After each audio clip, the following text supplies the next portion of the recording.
Vi veste, kaj se je dogajalo po vsej Judeji, začenši v Galileji. Veste o Jezusu, ki je hodil iz kraja v kraj in delal dobra dela. Razpeli so ga na križ in umorili, a Bog ga je obudil od mrtvih. Jezus je vstal. Sporočilo o Jezusovem vstajenju je najpomembnejša vest celotne človeške zgodovine. Kajti do tistega trenutka, ko je Jezus vstal od mrtvih, so naši koraki vodili samo do groba. Do groba naših bližnjih in prej ali slej tudi do groba vsakega izmed nas. Ko pa je Jezus vstal od mrtvih, grejo naši koraki naprej.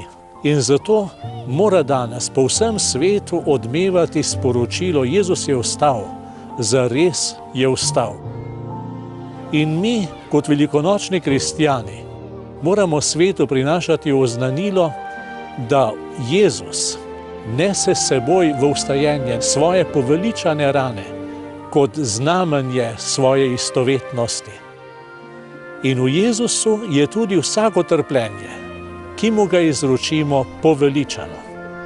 In zato moramo reči odločno ne vsakemu zlu, ki na svetu povzroča trpljenje.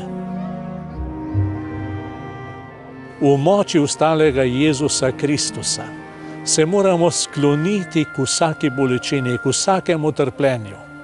V moči njegovega vstajenja se moramo dotakniti vsakega obraza, osušiti solze, ki tečejo iz bolečine. V moči vstajenja se moramo naučiti spoštovati trpljenje, posebej tisto trpljenje, za katerega ne znamo najti zdravila.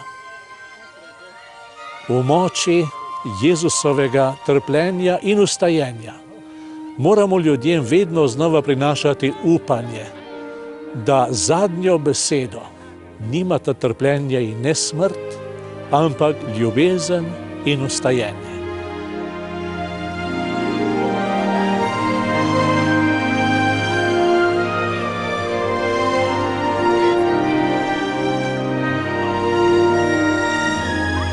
Vsem kristjanom in vsem ljudem dobre volje voščim blagoslovljeno veliko noč. Jezus je vstal, zares je vstal. Jezus živi in zato praznujmo. Praznujmo Jezusovo vstajenje in praznujmo tudi svoje vstajenje.